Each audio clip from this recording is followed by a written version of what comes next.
Lumen students, this is week 24 and we are here with your Tuesday video. We're going to be covering some really big ideas in your history video today. And I want to begin by showing you a video that talks about the belief that every human has the right to speak up, to share their feelings, their ideas, that they have a right to a say in how their life goes and in how their government functions. One voice, you know, your voice, you have a right to your voice and your voice counts.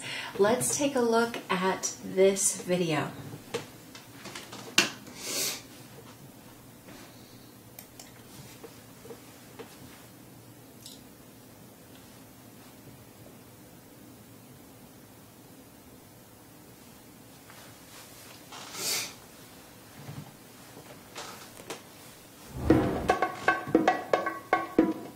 All have the right to be heard. All have the right to be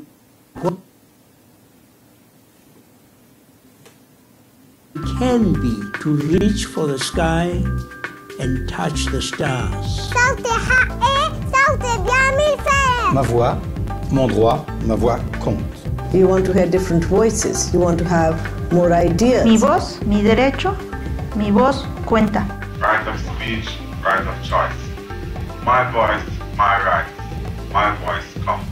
When people want to change a system, every single person has to participate. On an equal basis with others. My voice counts. صدای من حق من. 我的声音，我的权利，我的发言是算数的。 Мой голос имеет значение. As a former head of state, I know it is not always pleasant to be criticized, but it is healthy and necessary to make progress in every society. Your voice, your right, your voice counts.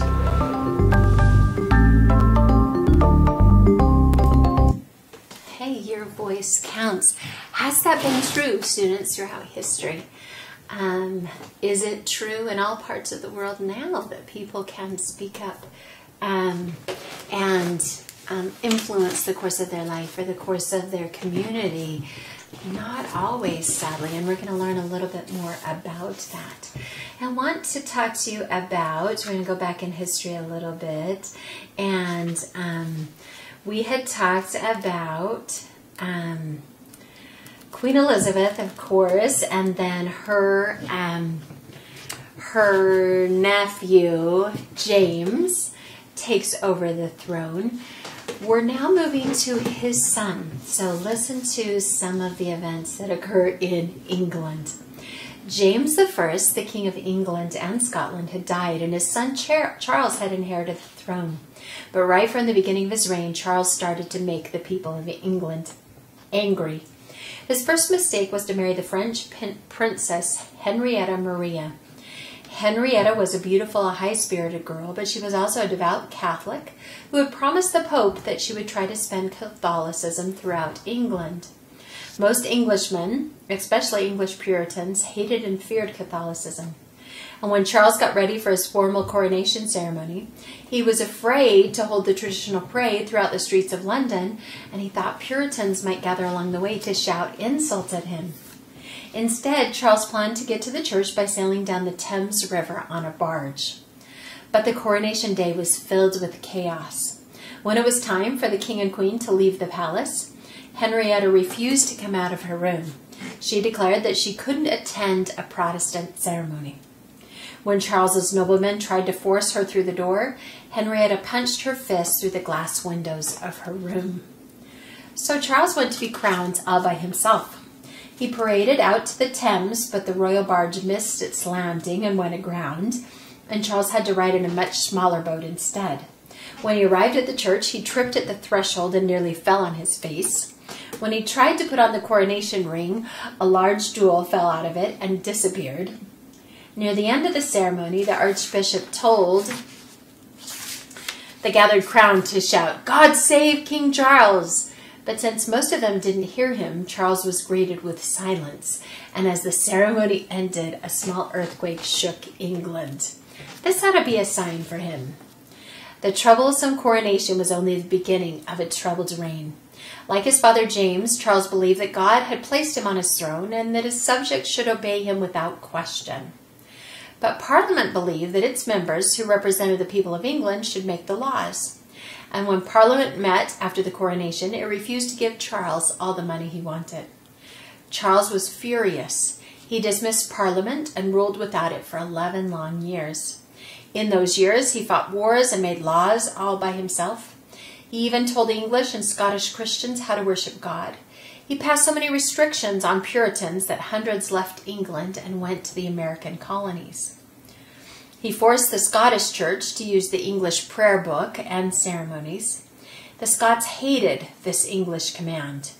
In one Scottish church, the minister had to bring 2 loaded pistols with him and point them at the congregation while he read the English prayer book. But while Charles was making the Scots and the English Puritans hate him, he was also running out of money. At the end of 11 years, he was forced to call Parliament back into session to beg for more cash. This Parliament refused to dissolve when Charles became angry. Because it went on meeting for 8 years, it became known as the Long Parliament. The Long Parliament wanted to pass laws that would limit Charles's power. But as time went on, the Long Parliament started to bicker with itself instead. The Puritans and non-Puritans in Parliament spent more and more time arguing about whether or not the Church of England was pure enough. And soon Parliament was spending most of its time talking about religion and not about the king. Charles could see that the Puritan members of Parliament were irritating the other members, so he assembled 500 soldiers and marched into Parliament, hoping to arrest the 5 Puritans who were his fiercest enemies. But the Puritans, warned ahead of time, were gone, and Charles and his soldiers faced 5 empty seats. Embarrassed, Charles snapped, "The birds have flown," and strode back to his palace. This was a mistake. When the news spread that Charles was willing to use his English army against other Englishmen in order to get his own way, more people turned against him. Charles realized that a rebellion was about to explode. He fled from London and went up to the north of England, where his most loyal noblemen lived, and the Puritans in Parliament took control of London. A civil war had begun. And you can see that this civil war was over this very right. Who has a voice? Who has a say? The king is the only one who wants a say. He's the only one to make decisions. He's the only one to have, any voice. Well, the Parliament and the people are saying, no way, that's not fair. That might have been okay in the past, but we're not living that way anymore. We understand more about God because we've read the Bible. We understand more about science and about nature. We understand more about the way the world works, and this isn't fair. Okay, and we're not ignorant anymore. And you can't act like this anymore. The Civil War had begun. This is not the American Civil War, of course, students, but a civil war in England, right? Where 2 groups of people in the same country battle against each other. Okay? For 6 years, Charles's supporters, called the Cavaliers, fought against the supporters of Parliament, called the Roundheads, because of their Puritan haircuts. Charles had most of the regular army on his side, but the Roundheads organized their own army, using the most modern weapons and training methods. This new model army was commanded by the most fervent Puritan of all, Oliver Cromwell. 2 years after the war began, Cromwell helped lead the Roundheads into battle against Charles's soldiers at a place called Marston Moor. 20,000 Scotsmen marched to fight for the Roundheads because the Roundheads had promised the Scots that if they won, they could use their own prayer book. Charles's army was defeated. Afterwards, Oliver Cromwell wrote to his brother, "Truly England and the Church of God have had great favor from the Lord. Give glory, all the glory to God." This victory was the end of Charles's power. He avoided capture for months, but finally gave up and surrendered. The Roundheads put the king in jail. But Oliver Cromwell was worried. From his prison, Charles was constantly sending messages to his supporters, begging them to rise up and put him back on his throne. And the Long Parliament itself wasn't sure what to do with Charles. Many of the non-Puritan members thought that Parliament should make an agreement with Charles and rule alongside him. Cromwell wanted Charles and his tyranny gone for good. He and the other Puritans marched the new model army into Parliament and drove out everyone who had sympathy for Charles. Only about 60 members were left. This purified parliament became known as the Rump Parliament because only part of it was left. I'm not making this up. The Rump Parliament decided that England would only be at peace if Charles were dead. It charged Charles with treason against his own country. A trial was planned. Soldiers were assigned to guard the court from angry supporters of the king. Remembering the gunpowder plot, they searched the cellars. The presiding judge got himself a hat lined with steel, just in case someone might try to shoot him. When Charles was brought into the court, he refused to answer any questions. But plenty of witnesses testified against him. The said Charles Stuart announced the court trusted with a limited power to govern for the good and benefit of the people, hath traitorously and maliciously levied war against the present parliament and the people therein represented. Much innocent blood of the free people of this nation have been spilt. And the court declared Charles as guilty and led him away. 3 days later, on January 30th, 1649, the King of England was led out of his jail toward a scaffold built in the center of London. The morning was dark and cold. As he walked toward the black draped scaffold, drums beat mournfully. Charles climbed up and took off his cloak, handing it to an official who stood nearby. "Wait until I give you the sign," he said to the executioner. "Yes, Your Majesty," the executioner answered. Charles put his head on the block. "I go from a corruptible to an incorruptible crown," he said. And in a moment he stretched his hand to the executioner, who swung his axe. Some of the people who crowded around were weeping, and others were cheering. The executioner held up Charles's head. "This is the head of a traitor," he shouted out. And for the first time in 1,000 years, no king ruled over England. Now that the king was dead, England was no longer a monarchy, or a country ruled by a king or a queen. The Rump Parliament declared that England had now become a commonwealth, a country where the people rule by electing leaders who will represent them. Parliament was supposed to listen to the people of England and pass laws that the English wanted, but the Commonwealth got off to a bad start. Many English men and women hoped that Parliament's first course of action would be to reform or change for the better the courts of England. It cost a tremendous amount of money to go to court, and the laws were so complicated that most English citizens had to hire expensive lawyers to help them, and only rich people could make full use of the courts. But most of the members of Parliament were lawyers who liked the laws of England just the way they were, complicated and hard to understand. And although the Rump Parliament was supposed to dissolve itself so that new leaders could be elected by the people, it never did. 4 years after Charles I was elected, the Rump Parliament was still arguing slowly about whether or not English laws should be changed. Oliver Cromwell was fed up with Parliament. When one of his generals suggested that Parliament should be made up of hand-picked men rather than elected representatives, Cromwell agreed. He and his Puritan friends decided that England's government should be an assembly of saints, men who agreed with the Puritan cause. So Cromwell marched into the Rump Parliament with his soldiers from the New Model Army behind him and declared it dissolved. "You sat here too long for the good you do," he shouted. "In the name of God, go." The soldiers drove the members of the Rump Parliament out at sword point. Just like Charles, Cromwell had used an English army to threaten other Englishmen. But Cromwell believed that his use of force pleased God. "Perceiving the Spirit of God so strong upon me," he remarked later, "I would not consult with flesh and blood at all."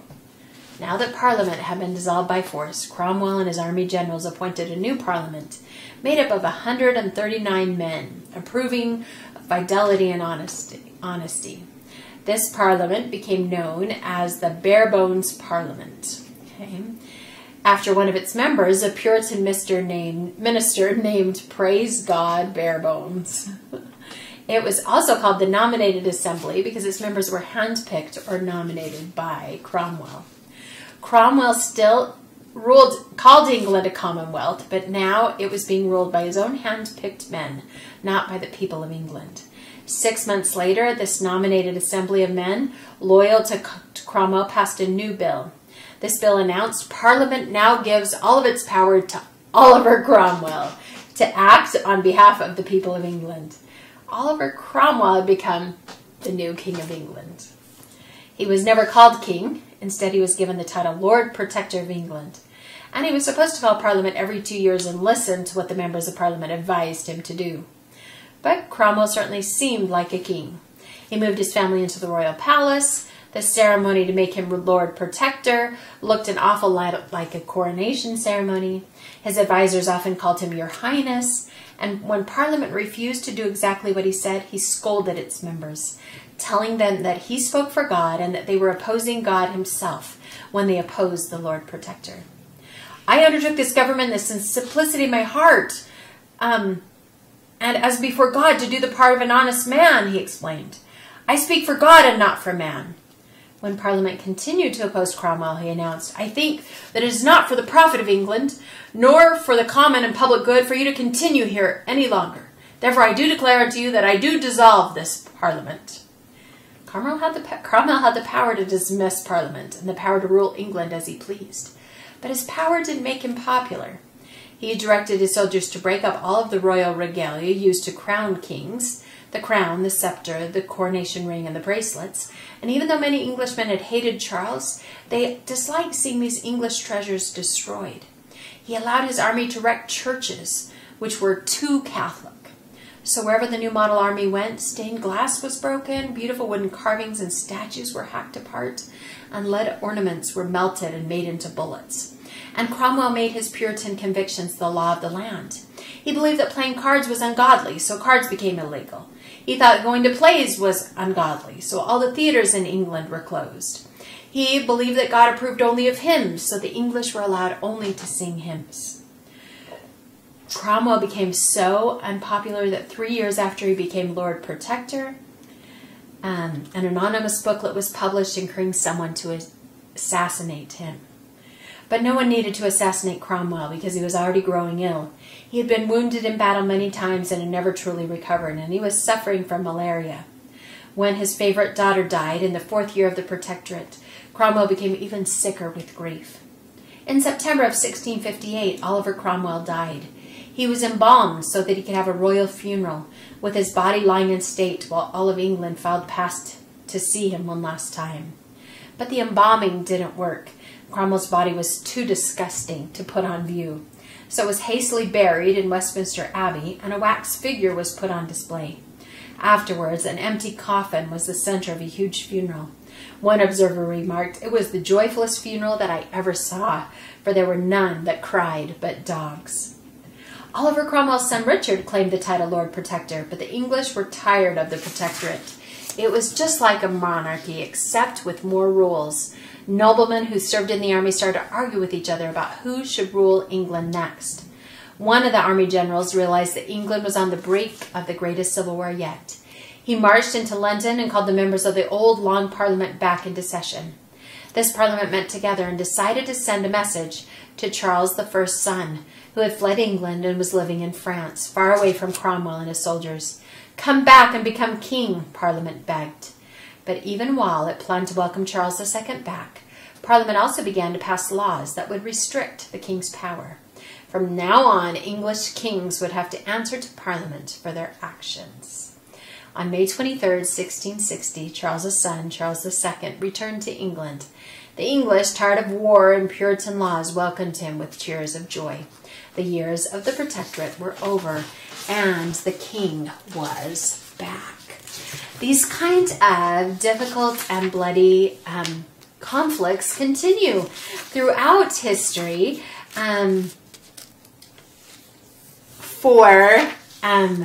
as people tried to make sense of who had the right to govern, who had the right to say things, who had the right to speak up and influence the making of laws. I want to show you another short video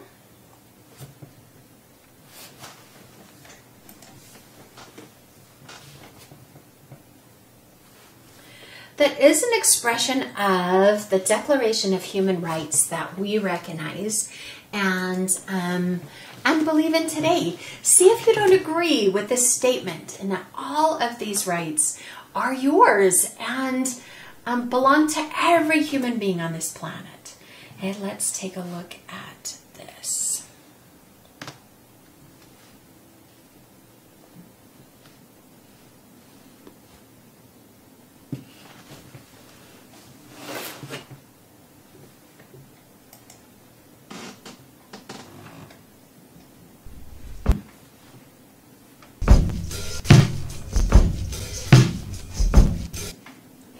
sorry.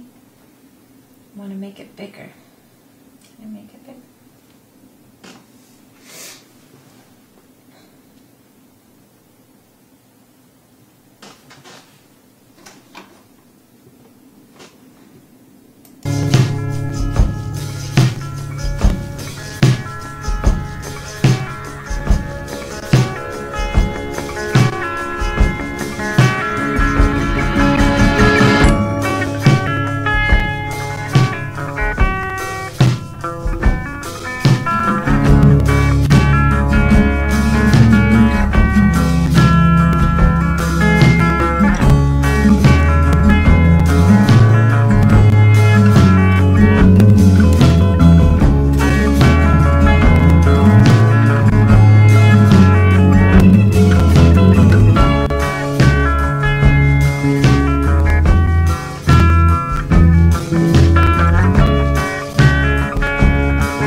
Do you agree with each of those statements? I believe those are basic human rights that we are each entitled to. And with that, there are responsibilities that we need to fulfill. We need to make our voices heard. We need to vote. We need to speak up and share our opinions. We need to contribute to our communities and make them better places to live. We need to respect the rights of others and do our part to make this world a better place. Well, as we can see, that wasn't always the case, and there's been many hundreds and thousands of years of conflict for people to come to understand and respect these basic rights.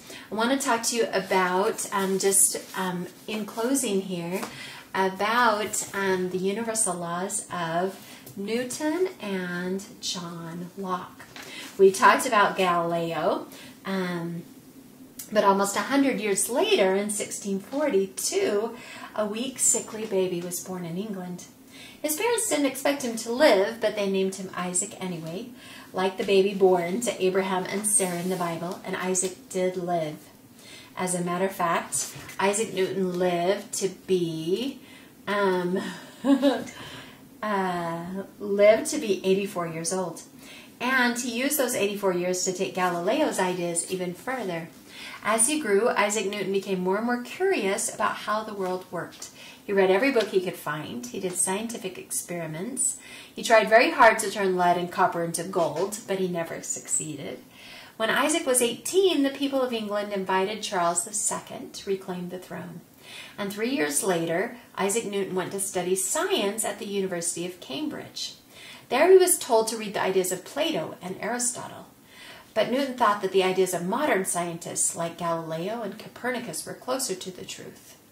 In his scientific notebook, Newton wrote, Amicus Plato, amicus Aristotle, magus amica veritas. This is Latin for Plato is my friend, Aristotle is my friend, but my best friend is truth. When Cambridge closed down because of the plague, Isaac Newton went back home. He went on studying the world, trying to figure out why it worked the way it did. While he studied, thought, and wrote, Charles II ruled, grew ill, and then died, and James II came to the throne. One day, Isaac Newton was sitting beside his window, thinking and staring out into the family apple orchards, when he saw an apple fall to the ground, and he thought, why does it always fall down? Why doesn't the apple ever fall sideways or up? Some sort of force must be pulling on the apple to make it always fall in the exact same way. Newton went on observing, doing experiments, and thinking until he was able to describe the force that pulls on the apple. He called it gravity, from the Latin word grave, which means heavy. This heavy force means that large bodies, such as the Earth, have a force that pulls objects towards them.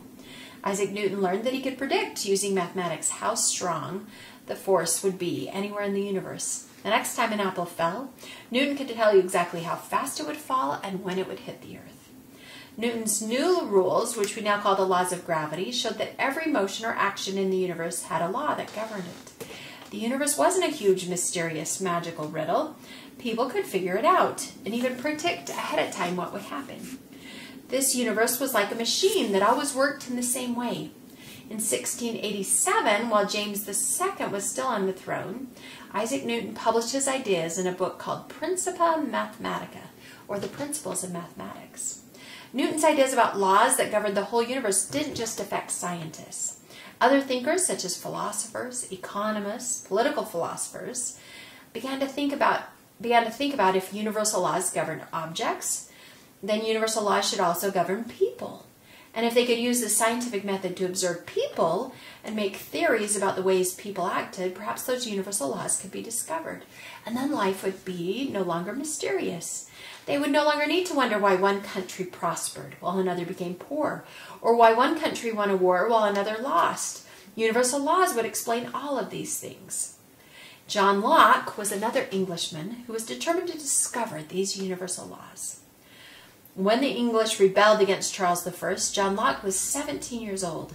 His father joined the anti-royalist forces and fought against Charles's army during the Civil War.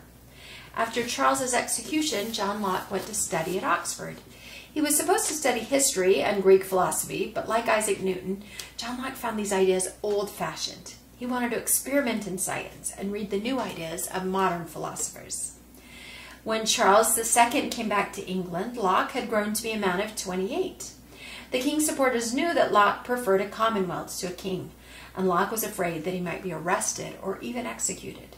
So he left England and visited France, Holland, and other European countries, learning from other scientists and philosophers.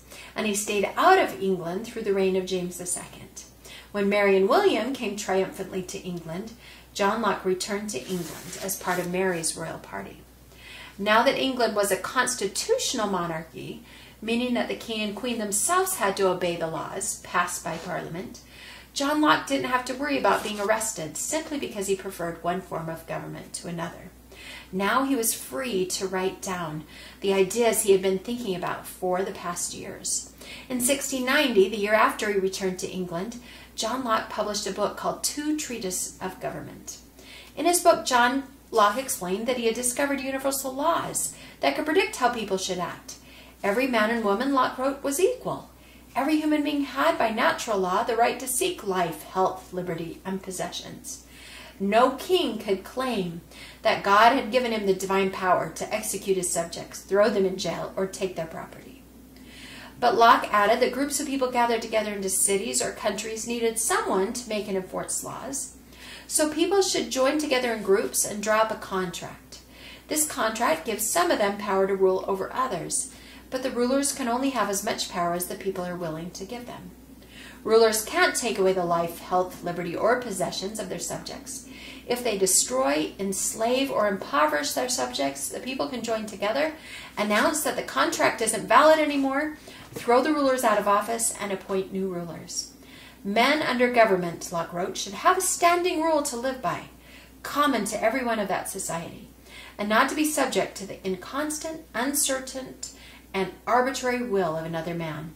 In other words, even a king has to obey the laws, or else he will lose his throne. John Locke also thought that every ruler would be tempted to abuse this power. So he wrote that a government should have three parts. One group would make the laws, another group would enforce them, and a third group would be in charge of fighting wars with other countries. That way, no king could ever make laws just for his own good, or start wars simply to make himself richer or more important. Isaac Newton, John Locke, and many other men and women in England and Europe began to accept these ideas about government, and also to believe that universal laws discovered through observation governed every part of human life. Today we often talk about these ideas as Western ideas, and sometimes we talk about the years when these ideas became popular as the Enlightenment. Maybe you notice some similarities in John Locke's ideas about government to our own system of government. Okay, we have three branches, as John Locke had outlined, to avoid any abuses of power. We have a constitution that acts like a contract between us and our president and our other ruling bodies. We elect them and can choose to unelect them if they are not following the beliefs that we have. These are some of the ideas that were influential in influencing Thomas Jefferson and George Washington and Benjamin Franklin and many of the other founding fathers, John Adams, that were influential in the American Revolution and in establishing the free government that took over afterwards. When I learned about the Commonwealth, it makes me so grateful for the wonderful country that we live in and the amazing and miraculous way that we were able to establish a democracy and a free country and overthrow the rule of a king. I mean, the Commonwealth tried, and yet it didn't work. And here again, they've got kings back in power. And yet, little by little, these human rights are starting to be realized. As we end, I've got one more fun video to show you. This is a video without words, and it illustrates the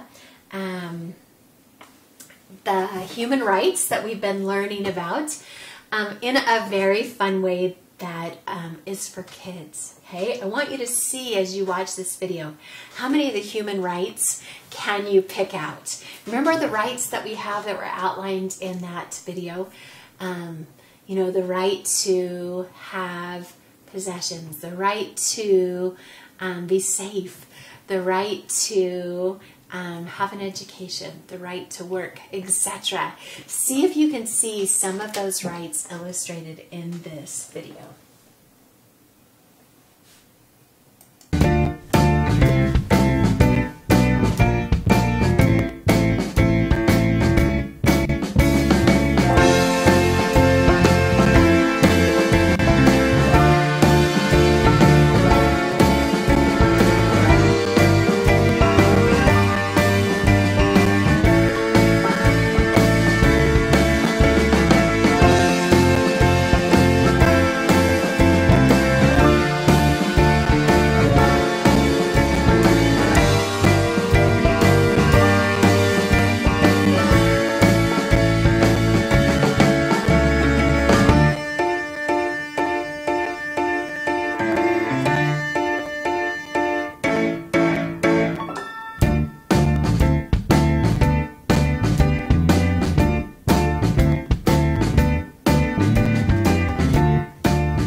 hope you were able to pick out some of those human rights students in that fun way.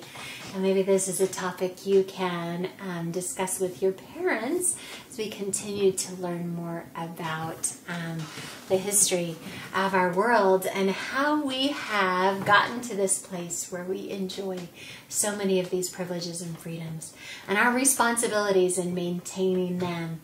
We will catch you next in Wednesday's video. Thank you.